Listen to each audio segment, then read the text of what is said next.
50,000 ₹10 का एक शेयर है, ठीक है बच्चों। आगे On application 3 rupees, on allotment 3 rupees. Application पर 3 रुपीज, अलॉटमेंट पर 3 रुपीज। आगे On first and final call 4 rupees. First and final call पर हमारे जा रहे हैं 4 रुपए। इतनी बात सबको समझ में आ गई, ठीक है। आगे Applications were received for 1,10,000 shares. Okay, यहाँ से क्लियर हो जाता है कि क्वेश्चन हमारा प्रोरेटा का है, क्योंकि 1,10,000 शेयर के लिए आ रहे हैं कि ज्यादा के लिए आ रहा है, प्रोरेटा का क्वेश्चन है। यहाँ आप लिखते हैं ड्यू, थोड़ा सा नीचे जाकर के आप लिखते हैं रिसीव्ड 1,10,000। सीधी सीधी बात है, 1,10,000 का 3 में मल्टीप्लाई करते हैं 3,30,000 आ जाता है, इतना तो कॉमन है। लेकिन आपको पता है कि मल्टीप्लाई केवल आपको इसी से करना पड़ता है, 50,000 × 3 1,50,000। यानी कि कितने शेयर्स हम पर एक्स्ट्रा आ गए बच्चों? 60,000 शेयर्स हमारे पास एक्स्ट्रा आ गए हैं। जब 1,10,000 शेयर्स का हमें रिसीव हुआ है, जबकि हमें चाहिए था केवल 50,000 शेयर। तो अब इसके प्रोरेटा को समझना पड़ेगा कि क्या इसमें रिजेक्शन वाली कैटेगरी है, क्या इसमें प्रोरेटा वाली कैटेगरी है। वो क्वेश्चन पढ़ के पता चलेगा, पढ़िए बेटा। Application first to refuse allotment to the applicants for 10,000. Okay, देखो उसने क्या बोला है साफ साफ, जिन लोगों ने 10,000 वाली कैटेगरी है, जिन लोगों ने 10,000 शेयर्स तक मांगे हैं, उनको हमने रिफ्यूज कर दिया, मतलब कोई भी शेयर नहीं दिया। यहाँ अप्लाइड आएगा, यहाँ अलॉटेड आएगा। यहाँ अप्लाइड नंबर ऑफ शेयर्स आएगा, यहाँ अलॉटेड नंबर ऑफ शेयर आएगा। जिन लोगों ने 1,10,000 में से 10,000 शेयर पर हमने कोई भी शेयर नहीं दिए, रिफ्यूज माने नहीं दिए, तो उनको उनका पैसा रिटर्न करेंगे। आगे To allot 50% shares to applicants of 20,000 or more okay, shares. जिन लोगों ने 20,000 मांगे हैं शेयर्स, उनको हमने 50% दिया है, तो 50% 20,000 का निकालेंगे, तो दैट इज 10,000। ठीक है बच्चों। आगे Only Pawan had applied for 20,000 shares. ये एक इंफॉर्मेशन है, right now it has not any value. अभी इस बात का कोई यूज नहीं है, माइट भी पॉसिबल आगे हो जाए। फिलहाल ये केवल एक इंफॉर्मेशन है कि अकेला एक ही बंदा है पवन, जिसने 20,000 शेयर मांगे। इसमें बहुत सारे शेयर होल्डर नहीं है, केवल एक ही बंदा है रियांशी पवन, जिसने 20,000 शेयर मांगे और हमने उससे कही भैया हम तुझे केवल 50% देंगे, यानी कि 10,000 देंगे। तू हमसे 20,000 मांग रहा है, हम तुझे कितने देंगे? 10,000। इतनी बात समझ में आ रही है सबको? आगे To allot it full to applicants of 10,000 shares but less than 20,000 shares. to allot in full to applicant of 10,000 shares but less than 20,000 share. मतलब ये एक इंफॉर्मेशन है कि इसमें एक कैटेगरी हमने बनाई है कि जो देखो, अच्छा थोड़ा सा पीछे हल्की सी बात और इनकम्प्लीट थी। सेकंड कैटेगरी कुछ ऐसे थी, जो लोग 20,000 शेयर बेटा, मतलब कोई ऐसा शेयर होल्डर, आपको पता है ना कैटेगरी कैसे बनती है। देखो इसका एक पैटर्न होता है, मैंने बीच में बोला था कि हम लोग इस बारे में बात नहीं करेंगे कैटेगरी कैसे बनती है, लेकिन आज इस क्वेश्चन में एक इन्फॉर्मेशन आई, मैं बता देता हूं। मैं एक कंपनी हूं, मैंने एक थॉट जनरेट किया है कि भैया अगर कोई भी एक व्यक्ति, ऐसे लोग जो कम से कम, एक अकेला आदमी कम से कम 20,000 शेयर मांगेगा, तो सपोज मैं उसको कंटेनर नंबर 1 पे डाल दूंगा उनकी एप्लीकेशंस को। ऐसे लोग जो कम से कम एक बार में, एक आदमी कम से कम एक बार में 10,000 शेयर मांगेगा, लेकिन 20,000 शेयर से ज्यादा या 20,000 शेयर से कम मांगेगा, ज्यादा नहीं 20,000 शेयर से कम मांगेगा, तो ये मैंने दूसरी कैटेगरी बनाई। ऐसे लोगों की एप्लीकेशन को मैं दूसरे कंटेनर में डालूंगा। लिसन वेरी केयरफुली, ये मेरा, जब मैं आपको इनवाइट कर रहा था ना शेयर, ये मेरा तब की इंफॉर्मेशन थी। मैंने मार्केट में बोला था कि भाई जो लोग एक बार में कम से कम 10-20,000 शेयर के लिए पैसा भेजेंगे, 20,000 या 20,000 से ज्यादा, उनको मैं कंटेनर नंबर 1 में या बॉक्स नंबर 1 में डालने वाला हूं। बाद में देखूंगा इस कार्टून में कितनी एप्लीकेशंस आई हैं। जिन लोगों ने कम से कम एक बार में, एक ही बार में एक बंदे ने कम से कम 10,000 के लिए पैसा भेजा एप्लीकेशन, और 10,000 से या 10,000 से ज्यादा भेज सकता है, पर 20,000 से कम, क्योंकि 20,000 या 20,000 से ज्यादा हो गया फिर तो वो बॉक्स नंबर 1 का हो गया ना। ऐसे लोगों को मैं कैटेगरी 2 में डालूंगा या बॉक्स नंबर 2 में डालूंगा। इन बातों को कोई यूज नहीं है, सिर्फ ये एक बताने का तरीका है कि कैटेगरी उसने, कंपनी ने बनाई कैसे है, ये केवल उसने समझाया है कंपनी ने। तो इसमें बस एक इंफॉर्मेशन डाली है। इसके अंदर केवल हमने जब अपना बॉक्स खोला, जब एप्लीकेशन को रिसीव करने की डेट पूरी हो गई, जब हमने बॉक्स खोला तो हमने पाया और बॉक्स नंबर 1 में केवल एक ही बंदी आई, एक ही बंदा आया, दैट इज पवन, जिसने 20,000 शेयर कम से कम मांगे थे। बॉक्स नंबर 2 में अभी और एक ही बंदी आई, दैट इज पारुल, जिसने 10,000 शेयर्स के लिए अप्लाई किया था। ठीक है, तो उसको हमने क्या किया है, टू अलॉट फुल। तो गाइस ये कौन सी कैटेगरी है? फुल। यानी पारुल ने 10,000 शेयर मांगे और हमने उसको कितने दे दिए? 10,000। क्लियर हो गया? आगे समझ आ रहा है? To allot balance shares on pro rata basis among the other applicants. इसके बाद हमने कहा भैया जो अब हमारे बैलेंस जो एप्लीकेशंस बैलेंस बची है उनको बैलेंस ही हम अलॉट करेंगे प्रो रेटा पर। तो जरा देखो आपको कैसे पता चलेगा बैलेंस। देखो आपको मैंने कितनी बार बताया कि यहाँ पर टोटल जो एप्लीकेशन रिसीव हुई है वो रखते हैं और यहाँ पर जितना टोटल हमें शेयर्स अलॉट करने हैं वो रखते हैं। हमें मैक्सिमम एप्लीकेशन यहाँ पर कितनी रिसीव हुई है? 1,10,000 और हम किसी भी सूरत में इससे ज्यादा अलॉटमेंट नहीं कर सकते क्योंकि वी हमें नीड ही नहीं है। तो 50,000 शेयर हमें अलॉट करने हैं। क्लियर हो गया? अच्छा, अब आपको बैलेंस करना पड़ेगा, इन सबको जोड़ करके इसमें से घटाना पड़ेगा, तब आपको पता चलेगा कि बैलेंस एप्लीकेशंस कितनी रह गई। तो देखो जरा 10 और 20 30 30 और 10 40 110 में से 40 गए तो कितने बचे? 70। यानी अभी 70,000 एप्लीकेशंस और हैं, 70,000 शेयर्स की एप्लीकेशंस और है जिनको हम कितना देंगे? उसने बोला बैलेंस। अब बैलेंस आप यहां से निकालो 10 और 10 20, 50 में से गए 20 तो कितने बचे? 30। और this is called pro rata category. जब आप मांगते ज्यादा है हम आपको देते कम है, this is called pro rata category. In this question we have to pro rata category, this is also pro rata category, this is also pro rata category, this is a rejection category and this is a full allotment category. There are only 3 categories, केवल 3 ही categories होती है। ये मैं daily आपको बता रहा हूँ, या तो फुल्ली रिजेक्ट वाली या फुल्ली अलॉटेड सब्सक्राइब अलॉटेड वाली या फिर प्रो रेटा अलॉटमेंट वाली। तो तीनों कैटेगरी है इस क्वेश्चन में हमको देखने को मिली है। इतनी बात समझ में आ गई? आगे बढ़ू? हाँ। To utilize excess applications money in part payment of allotment and final call. Okay, this is information. जिन लोगों का ज्यादा पैसा हमारे पास आया है उनकी एक्सेस मनी को हमने क्या किया बच्चों? उसको हमने अलॉटमेंट तक भी यूटिलाइज किया है और उसके बाद हम कॉल्स पर भी ले गए हैं। ये इंफॉर्मेशन है तो ठीक है, समझ में आता है कि अगर आपका एक्सेस पैसा इतना एक्सेस होगा कि अलॉटमेंट पर भी यूज करने के बाद भी बच रहा है तो उसको आप आगे की कॉल्स पे ले जा सकते हो। ठीक है, आगे क्वेश्चन बस नहीं, मेन चीज तो आप पढ़नी है। Past journal entries till the stage of allotment if total amount due on allotment is pass journal entries till the stage में, वही जो मेन लाइन है उसी में धीरे पढ़ ली हूं। Till the stage of allotment. आपको पता कैसे चलेगा करना क्या है क्वेश्चन में? इसको बनाने तो थोड़ी नंबर मिल जाएंगे पेपर में। जो लाइन लास्ट होती है वो मेन होती है, उसे बड़े बड़े पढ़ रहे हो। आपको अलॉटमेंट तक एंट्री करनी है, ये क्लियर कर रहा है?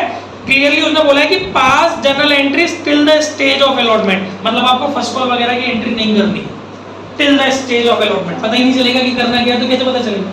अलॉटमेंट तक आप एंट्री करेंगे।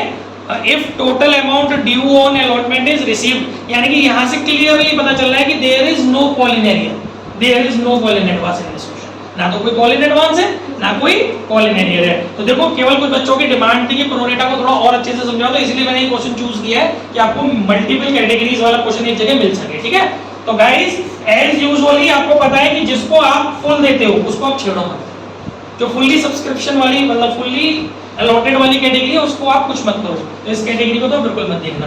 और जिस कैटेगरी को आप एक भी शेयर नहीं देते, जो फुल्ली रिजेक्शन वाली कैटेगरी होती है, उसका पैसा आपको एप्लीकेशन से मल्टीप्लाई करके हमेशा हमेशा लौटाना ही होता है। That is the truth. तो आपके कितने शेयर्स हैं ऐसे? 10,000। एप्लीकेशन की मनी कितनी है? 3। तो 10,000 into 3 that is 30,000 application money return या रिजेक्टेड, कुछ भी refund application money return. Clear हो गया? ये वाली कैटेगरी भी आपकी निपट गई। अब कौन कौन सी कैटेगरी बचती है? प्रो रेटा ये वाली कैटेगरी बचती है और प्रो रेटा ये वाली कैटेगरी बचती है। तो प्रो रेटा में आप कितना सिंपली जानते हो कि जितना अप्लाई किया है और जितना आपने उसको अलॉट किया उन दोनों के बीच का पहले शेयर का डिफरेंस निकालो। जैसे इस बंदे ने, जिसमें कौन था? पवन था ना, तो यहाँ लिख लेते हैं, वर्किंग नोट है ये सब। पवन ने कितने शेयर के लिए अप्लाई किया था? 20,000 शेयर्स के लिए। उसमें से बेटा आपने उसको कितने शेयर अलॉट किए? 10,000 शेयर्स। तो कितने शेयर आपने उसको अलॉट नहीं किए? 10,000 शेयर्स। अगर उसको रुपीस में कन्वर्ट कर ले एप्लीकेशन से मल्टीप्लाई करके, तो उसका कितना एक्स्ट्रा मनी हमारे पास आ जाएगा? 30,000 रुपीस एक्स्ट्रा। समझ में आ गया? यानी कि इस बंदे के, पवन के, कंपनी के पास कितने पैसे एक्स्ट्रा पड़े हुए?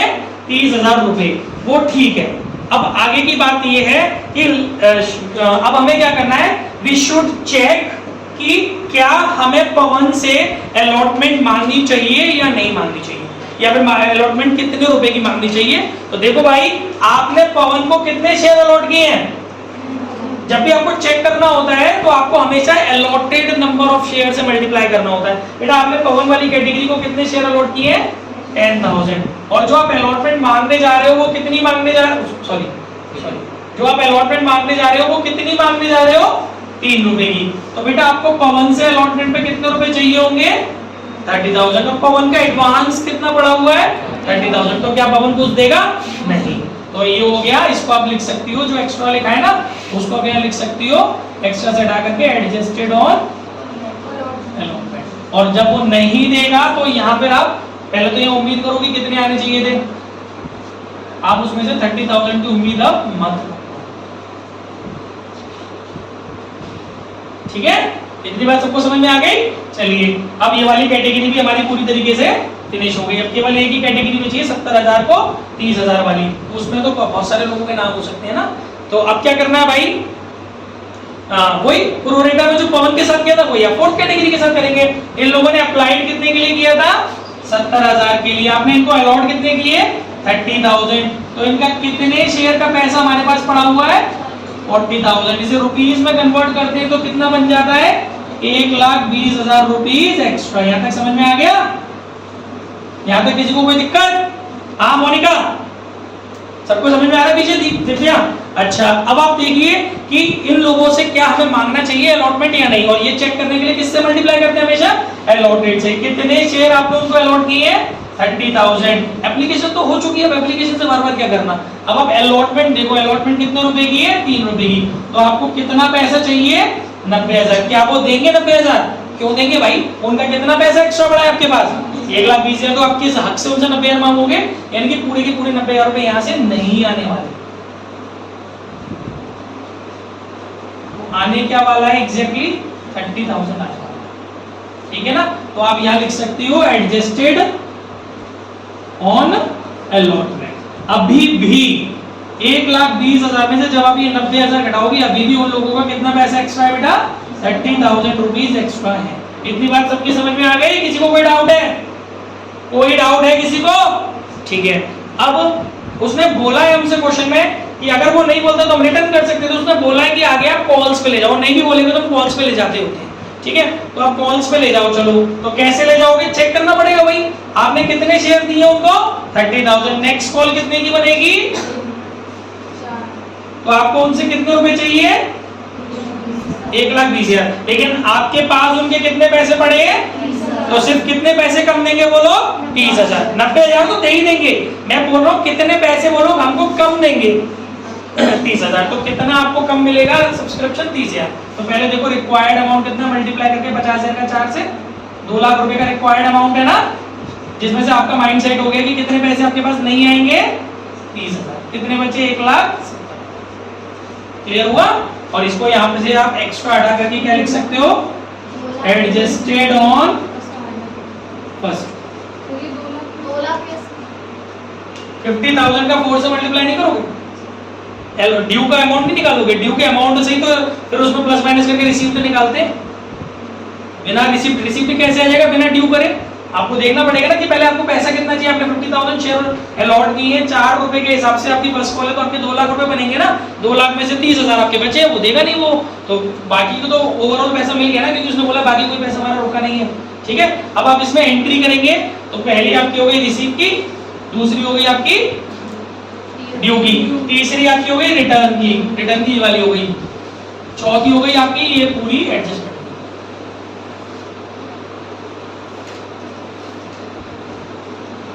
पांचवी हो गई आपकी ड्यू की, और छठवीं हो गई आपकी नॉर्मली रिसीव की। बस इससे आगे वो करवा लीजिए, छोड़ दीजिए, पॉज कर लो। एंट्री नंबर 1 आप कर ही लोगे, एंट्री नंबर 2 आप कर ही लोगे, एंट्री नंबर 3 कर लोगे। और बता देता हूँ, थोड़ा सा कंफ्यूज हो रहे हैं बच्चे। शेयर इक्विटी लगा लेना आप आगे, चलो मैं ही लगा देता हूँ। Equity share application account debit, application पर कितना पैसा एक्स्ट्रा आया हमारे पास, यहाँ पर हमने देखा था कितना पैसा एक्स्ट्रा आया था एप्लीकेशन पर। यहाँ से देख सकते हो आप, जितना जितना आपने माइनस किया, 30 और 90, ऐसे नहीं, 30 और 90, 1,20,000 और 30, 1,50,000, ऐसे नहीं लेते, ओवरऑल आपने जो भी एडजस्ट किया है वो 1,30,000 ही एडजस्ट किया हमने और 1,20,000 ऐसे किए, ऐसे भी जोड़ सकते हो 1,20,000 और 30,000, टोटल 1.5 लाख रुपए आपके एप्लीकेशन पे एक्स्ट्रा है। पूरे की एंट्री आपको करके दिखानी है ना, तो 1.5 लाख रुपए एप्लीकेशन के एक्सेस वाली डेबिट करेंगे आप। टू, इसको आपने कहां पर एडजस्ट किया है, इसको आपने देखो रिटर्न वाली तो मैंने जोड़ी नहीं अलग से है ना, इसको आपने अलॉटमेंट में कितना अमाउंट एडजस्ट किया, 30,000 आपने ये एडजस्ट किया और 90,000 आपने ये एडजस्ट किया, तो टोटल अलॉटमेंट पे दोनों कैटेगरियों को मिला के आपने कितना एडजस्ट किया, 1,20,000। टू, इक्विटी शेयर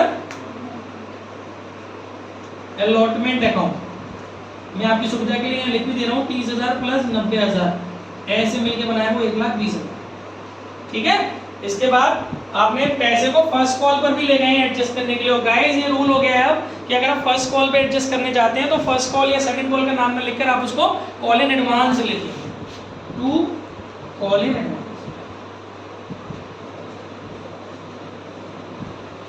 कितना आप ले गए फर्स्ट कॉल पे, केवल 30,000 रुपीज ले गए, ठीक है, हो गया आपका एडजस्टमेंट की।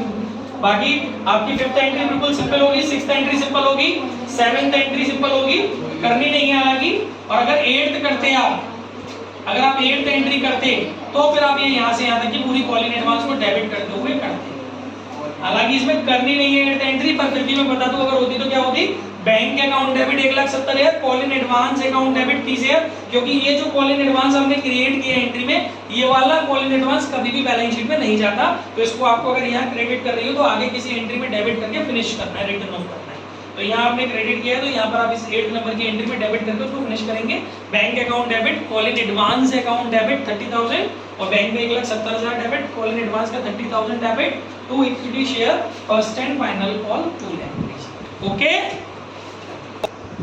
अगर क्वेश्चन के अंदर प्रोरेटा है, उससे भी पहले चलते हैं थोड़ा सा और वापस से बोलते हैं बात को कि क्वेश्चन के अंदर अगर ओवर सब्सक्रिप्शन है और ओवर सब्सक्रिप्शन में प्रोरेटा अलॉटमेंट वाली कैटेगरी है और उसके अलावा क्वेश्चन में कॉल इन एरियर है और कॉल इन एरियर भी ऐसी वैसी जगह पे नहीं है, अलॉटमेंट पर है, तो पंगा है क्वेश्चन में बहुत बड़ा। ये चीज अच्छे से जज कर लेना। क्वेश्चन ओवर सब्सक्रिप्शन होना चाहिए और ओवर सब्सक्रिप्शन हो तो ठीक, ओवर सब्सक्रिप्शन में भी पार्शियल अलॉटमेंट या प्रोरेटा अलॉटमेंट वाला कॉन्सेप्ट होना चाहिए, और पार्शियल अलॉटमेंट होता है तो भी ठीक जो इसमें था, लेकिन उसके अंदर कॉल इन एरियर भी है। अगर क्वेश्चन में कॉल इन एरियर होती है तो भी ठीक, वो कॉल इन एरियर अगर अलॉटमेंट पर है तो पंगा है, तो एक और स्टेज आपको पार करनी पड़ेगी। अब वो देखो कैसे, वो ऐसा ही एग्जांपल 19 है टीएस ग्रेवाल।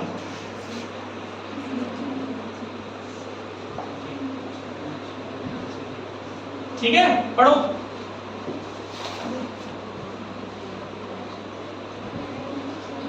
सर्वोत्तम रेटेड इनवाइटेड हाँ, लेटेस्ट बुक से पढ़ा रहा हूँ भाई, 19 पढ़ना। अच्छा सॉरी, तेज पढ़ना, माता का बात जल्दी। Jaya Limited issued 60,000 shares of ₹10 each at a premium of ₹2 per share। ठीक है बेटा, इन्होंने 60,000 शेयर इश्यू किए हैं, 10 रुपीज का एक शेयर है और 2 रुपीज का प्रीमियम है। तो देखो गाइस, इक्विटी लिखा है क्या आगे? नहीं लिखा ना, तो मत लिखना। शेयर 10 + 2, ये तो बताया था, प्रीमियम होता है तो जोड़ देते हैं। 60,000 शेयर है, ठीक है। आगे share payable as ₹3 on application। Application पर 3 रुपीज। अब समझ में आ रही, पर ये टेबल अभी नहीं आ रही।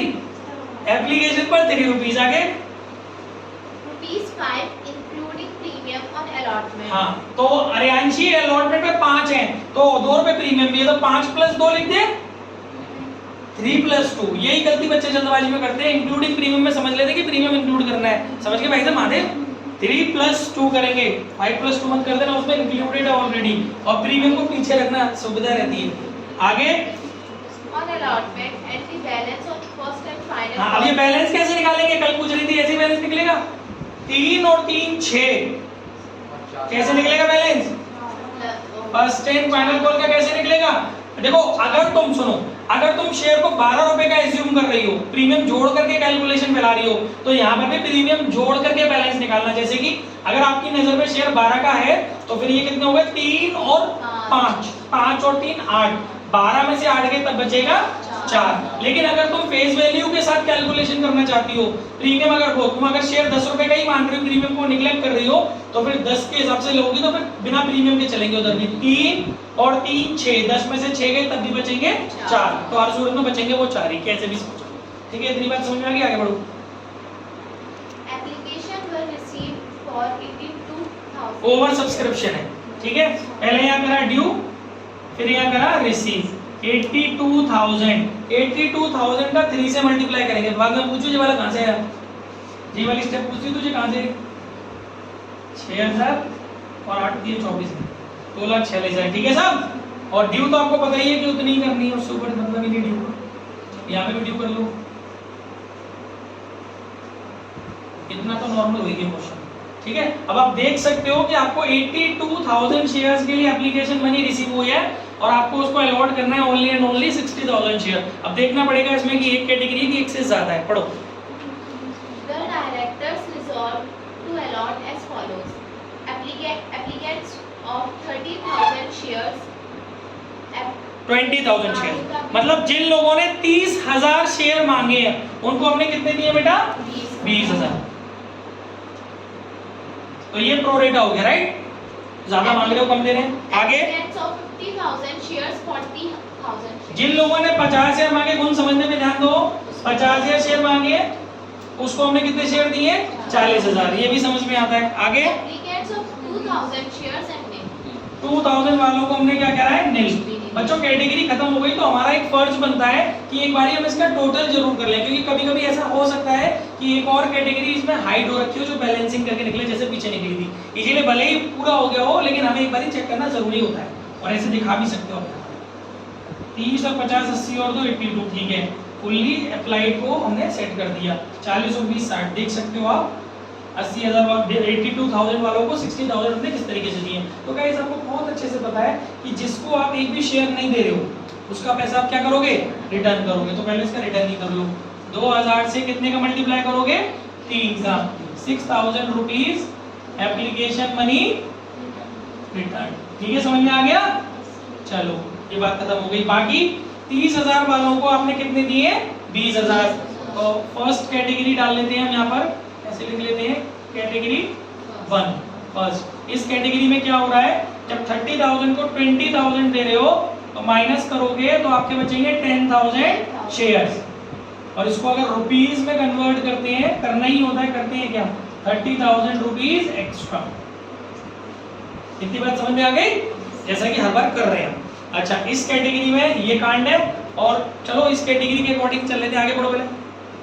Ramesh, who had applied for 900 shares in category A, and Suresh, who was allotted 600 shares in category B, failed to pay the allotment money. दो शेयर होल्डर हैं, एक है रमेश, एक है सुरेश। रमेश ने कितने के लिए अप्लाई किया है, ये गिवन है। सुरेश को कितने अलॉट किए, ये गिवन है। ये दोनों व्यक्ति ही बेटा अपना अलॉटमेंट मनी देने में असमर्थ रहे। They are not able to pay their dues on allotment. करना क्या है, Calculate amount received on allotment. Entries नहीं पूछ रहा। अब ये देखो, ये आपका क्वेश्चन 3 मार्क का बन गया, 1 मार्क का बन गया। ये 1 मार्क ऐसे क्वेश्चन उसमें सैंपल पेपर में 1 मार्क के हैं। अब ये क्वेश्चन इतना बड़ा 2 मिनट में पढ़ना है, समझना है। अभी देखो मैं पूरा सॉल्व करके दिखा रहा हूँ। तो पहले तो आपको लॉन्ग ट्रिक सीखनी है और ज्यादा से ज्यादा प्रैक्टिस कर लोगे लॉन्ग ट्रिक पे, फिर उनको समराइज करना है माइंड के अंदर अगर एमसीक्यू आएंगे तो, क्योंकि इतना आपके पास टाइम थोड़ी, कितना रायता फैलाओगे आप उसके अंदर, ठीक है। तो देखिए अब इसमें बेटा रमेश की बात कर ले। रमेश कौन सी कैटेगरी से था, फर्स्ट कैटेगरी से था ना। पहले रमेश को निपटा लेते हैं, फिर बी कैटेगरी की बात कर लेंगे ना। तो रमेश, दिव्य समझ में आ रहा है मैं क्या बोल रहा हूँ, नहीं दिख रहा होगा आगे आ सकती हो। रमेश की जो कैटेगरी है, रब देखो इसमें लिखा है कि रमेश ने अप्लाई की 900 शेयर्स। गाइस लिसन, देखो रूल लग रहा है क्वेश्चन के अंदर, ओवर सब्सक्रिप्शन है क्वेश्चन के अंदर, प्रोरेटा कैटेगरी है, क्योंकि ए कैटेगरी को बिलोंग करता है वो प्रोरेटा ही तो कैटेगरी है। ये हमारी कैटेगरी नंबर ए है, ये हमारी कैटेगरी नंबर बी है, ये हमारी कैटेगरी नंबर सी है। तो प्रोरेटा भी है, ओवर सब्सक्रिप्शन भी है और कॉल इन एरियर भी, क्योंकि Ramesh is not able to pay his dues on allotment. तो तीनों बातें आ रही हैं। तो जो चीज मैं बताने जा रहा हूँ वो वाली चीज ध्यान से समझनी है। तो भाई आपको क्या करना पड़ेगा, आपको ये देखना पड़ेगा कि इसके लिए एक लाइन यूज करनी पड़ेगी। देखो इसका एक प्रपोर्शन बनाओ। इसका मतलब क्या है, इसका मतलब यही तो है कि 30,000 शेयर्स पर अगर एप्लीकेशन आई है तो हमने उनको कितने शेयर अलॉट किए हैं? 20,000। अगर इसको ब्रीफ में मतलब इसको शॉर्टेस्ट करें तो इसको कैसे बोल सकते हैं? 30,000 को अगर हम 20,000 दे रहे हैं तो कोई इसको काटा जा सकता है, आपस में 4 जीरो से 4 जीरो उड़ रहे हैं। इसको ऐसे भी तो बोल सकते हैं कि जो व्यक्ति 3 शेयर मांगेगा उसको हम कितने शेयर देंगे? 2। ये बात को कहने का थोड़ा छोटा तरीका हो गया, बजाय पूरे ग्रुप पे बात करने के हमने एक छोटे तरीके पे बात कर ली कि अगर कोई शेयर होल्डर, अगर कोई एप्लीकेंट 3 शेयर के लिए अप्लाई करता है तो हम उसको केवल 2 शेयर अलॉट करेंगे। इस लाइन से हम क्या करेंगे? रमेश को फिगर आउट करेंगे कि रमेश ने अप्लाई कितने के लिए किया था और हमने उसको अलॉट कितने किए होंगे, क्योंकि क्वेश्चन जो सॉल्व होएगा, रमेश जब वो हमारा शेयर होल्डर बन जाएगा यानी कि जितना हमने उसको अलॉट किए होंगे शेयर, उससे उसका क्वेश्चन सॉल्व होएगा, ना कि उसकी अप्लाई करने से क्वेश्चन सॉल्व होएगा। तो रमेश ने, यानी कि जब कोई व्यक्ति 3 अप्लाई करता है तो आप उसको कितने देते हो? 2। तो रमेश जिसने 900 अप्लाई किए तो आपने उसको कितने दिए होंगे? 2/3 into 900। तो आपने उसको 600 शेयर्स दिए होंगे, ठीक है ना? अच्छा पहले तो ये देखो इन लोगों के 30,000 रुपीज एक्स्ट्रा है ना, तो ये आपने एडजस्ट कर दिए होंगे अलॉटमेंट पर, एडजस्टेड ऑन अलॉटमेंट। और ये भी ऐसे ही मत घटाना, रमेश की बात में भी थोड़ा सा रोक के करेंगे, ये भी ऐसे ही मत घटाना गाइस, इसमें भी चेक करना पड़ेगा क्योंकि 3 कैटेगरी है ना, एक से ज्यादा कैटेगरी है। इनको कितने शेयर दिए आपने? कितने शेयर दिए थे बेटा? 20,000। और इनसे अलॉटमेंट कितने की लेने वाले हो? 5 रुपए की। कितने बनते हैं? 1 लाख। लेकिन उनका पड़ा कितना है? केवल 30,000। तो पूरे 30,000 यहाँ पर डायरेक्टली घटा दिए गए। ये मान लिया गया कि आगे उनका पैसा नहीं बचा हमें बस तक ले जाने के लिए। क्लियर है ना? चलो इसको समझाने की बात करें, ठीक है? Okay fine. एक तो वो स्टेप क्लियर हो गई, यहाँ बचा 270। अब बात करते हैं रमेश की। भैया रमेश ने 900 शेयर्स के लिए अप्लाई किया था, बट हमने उसको शेयर कितने दिए? 600। तो उसका पर्टिकुलर रमेश का कितने शेयर का पैसा हमारे पास पड़ा हुआ है? 900 शेयर उसने मांगे, हमने उसको 600 शेयर दिए। 300 शेयर का पैसा 3 रुपए के हिसाब से 900 शेयर नहीं, 900 रुपी, 900 रुपीज हमारे पास एक्स्ट्रा है। ये बात हमने बैक ऑफ माइंड रख ली। समझ में आ गया? ये बात हमने थोड़ा सा प्रोरेटा कैटेगरी से निकाल ली। बाकी जैसे एज यूजुअली कॉलिन एरियर को करते थे, अब वैसे करने चलते हैं। रमेश को कितने शेयर अलॉट किए? 600। अप्लाइड से नहीं होगा रमेश का Colin arrear. Colin arrear applied से कैसे हो जाएगी? क्योंकि जो शेयर होल्डर होता है तो वो अलॉटेड से तो बनेगा। रमेश को आपने कितने शेयर दिए? 600। रमेश क्या नहीं दे पाया है? अलॉटमेंट। अलॉटमेंट कितने की? 3 + 2 की। तो 600 × 3 1800 रुपए ऑन अलॉटमेंट और 600 × 2 1200 रुपए security premium reserve. Total Ramesh ने कितने पैसे नहीं दिए? घंटा। कैसे कह सकती हो 3,000 रुपए नहीं दिए? भैया 900 रुपए कौन ने दिए? उसके खुद ने दिए। ये 900 रुपए उसके एक्स्ट्रा नहीं पड़े हुए। ये लेस करो तब पता चलेगा कि एग्जैक्टली वो है कितने का कॉलिन एरियर। यही खेल इसके अंदर छिपा हुआ है। आपको उसके जो एडवांस पैसे पड़े हुए हैं आपके पास वो निकालने पड़ेंगे, ठीक है ना? यानी उस बंदे ने आपको कितने पैसे दिए होंगे ये आप लिखेंगे। यहाँ पर एडजस्टेड कर लिए थे आपने, तो आपके जो 2100 रुपए बचे ये हो गए ऑन अलॉटमेंट विद प्रीमियम जो नहीं है। तो आप यहाँ से जो घटाने की हकदार है वो है 2100। 2,70,000 में से 2,000 कमाए, 268 267,900। ये रिसीट का कॉलम चला है, जितना लास्ट जाऊंगा वो रिसीट का अमाउंट होगा, जो कैलकुलेशन चल रही है, ठीक है? तो रमेश यानी फाइनली हमें अलॉटमेंट में कितना पैसा मिला होगा? 2,67,900 अभी रमेश के कांड तक। समझ में आ गई इतनी बात? कोई दिक्कत किसी के मन में? कोई भी दुविधा? ये किसकी बात खत्म हुई? रमेश की। अब पॉज कर लिया। अब इसके सेकंड पार्ट पे चलते हैं। ये हमने किसकी पिक्चर सेट करी थी? रमेश का तो नाम इसमें दूर दूर तक नहीं दिख रहा, रमेश है नाम, रमेश, ठीक है? ये हमने रमेश को पूरा क्लियर किया था। अब नेक्स्ट कौन है बेटा? सुरेश। इसमें लिखा है Suresh who was allotted 600 share. भले ही हमने उसको allotted 600 शेयर की हो, लेकिन इसमें भी हमें इस वाली इसकी प्रोरेटा वाली कैटेगरी को यूज करना पड़ेगा सुरेश के लिए। तो देखो थोड़ा छोटा छोटा करना पड़ेगा, क्योंकि पहले हमने थोड़ा सा ऐसे ही करते हैं ना बोर्ड में, पहले वाले क्वेश्चन को ज्यादा देर तक करते हैं, टाइम कम रह जाता है तो जल्दी जल्दी भागते हैं। तो वही चीजें पहले हमने बड़ा बड़ा लिख दिया, अब जो जो चीज रह गई है वो छोटा छोटा लिखना पड़ेगा। तो दूसरा बंदा है सुरेश। भैया सुरेश उसने साफ साफ बोला है क्वेश्चन के अंदर, सुरेश कैटेगरी बी, इसका मतलब हमें बी कैटेगरी का कॉन्सेप्ट लेना है। बी कैटेगरी का क्या कॉन्सेप्ट है कि आप 50,000 अप्लाई करोगे, 50,000 के लिए अप्लाई करोगे तो हम आपको कितने शेयर अलॉट करेंगे 40,000। 50,000 के लिए कितने मिलेंगे 40,000, यानी कि इसको शॉर्ट कर लेते हो तो अगर आप कोई एक व्यक्ति 5 मांगेगा तो हम उसको कितने शेयर देंगे 4। देखो सुनो, 5 अप्लाई करोगी तो अलॉट कितने करेंगे 4। और यहाँ इस क्वेश्चन में सुरेश का उल्टा दिया है, सुरेश की अप्लाइड नंबर ऑफ शेयर नहीं दिए हैं, सुरेश की अलॉटेड नंबर ऑफ शेयर दिए हैं। तो आपको ये स्टेटमेंट भी अब उल्टा करना पड़ेगा। If we allot 4 share then apply 5 share. कोई 4 किसी को अलॉट जब होते हैं जब कोई मांगता कितने 5। सुरेश को 600 अलॉट हुए तो उसने मांगे होंगे 5/4 इंटू 600, यानी कि उसने 750 शेयर के लिए अप्लाई किया होगा। मैंने स्टेटमेंट जस्ट उल्टा कर दिया क्योंकि मुझे यहाँ पर अलॉटमेंट दिया था ना कि एप्लीकेशन दी थी, और पीछे वाले में रमेश की एप्लीकेशन दी थी, अलॉटमेंट नहीं दिया था। अब आप देखिए 750 शेयर में से आप 600 शेयर घटाओगी, बाकी पूरा प्रोसीजर ऐसे ही लेंगे। 150 शेयर का पैसा इनटू रुपी में कन्वर्ट करते हैं तो उसके 450 रुपीज हमारे पास क्या है एक्स्ट्रा, वो रख लेते हैं एक तरफ। बाद बाकी he is not able to pay his dues on allotment। तो ठीक है, तो ये जो खेल होगा वो 600 से होगा जो नंबर ऑफ शेयर्स अलॉट किए हैं। आपने उसको 600 शेयर अलॉट किए हैं और वो क्या नहीं दे पाया है, अलॉटमेंट नहीं दे पाया है, तो 600 इंटू 3 करोगे तो 1800 ऑन अलॉटमेंट, 600 इंटू 2 करोगे 1200 on SPR security premium reserve. Total यहाँ पर हमको उससे कितने चाहिए 3000 रुपए। सामने वाले के हमारे पास एडवांस कितने हैं 450 रुपए एडजस्ट करने हैं, तो उससे हम पे कितने नहीं आए, कॉलिनरी कितने की होगी 2550 रुपए की ऑन अलॉटमेंट विद प्रीमियम। यानी वो बंदा 2550 रुपए नहीं दे पाया तो हम यहाँ से 2550 रुपए माइनस करेंगे तो ये अपन के बचते हैं 350, 5, 6 2,65,350। That is the final amount on allotment. ये इसने इस क्वेश्चन में पूछा है अलॉटमेंट पे, बताइए कुछ पर गलत हो रहा है ना, गलत घट गया। ओके, एक चीज और रह गई छोटी सी जो पीछे थी, आपने भी नहीं बताई। 50,000 को 40,000 दिए तो इनका भी तो पैसा रह गया होगा एडवांस, जो चीज हमने यहाँ पे की थी ये वाली चीज ये तो रह गई।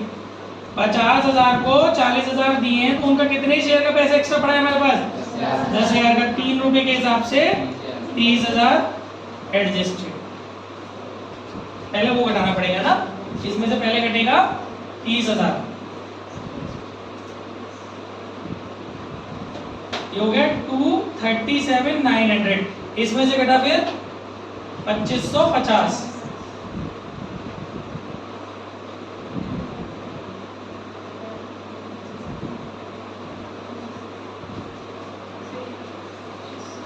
ये आंसर है। इसने एंट्री कुछ नहीं पूछी है आपसे, और एंट्री तो इसके अलावा कोई नहीं होनी भी नहीं है। आपको एडजस्टमेंट की एंट्री सिखाई थी, आपको रिटर्न की एंट्री सिखाई थी, रिसीविंग वाली सिखाई थी, सर ड्यू वाली सिखाई थी।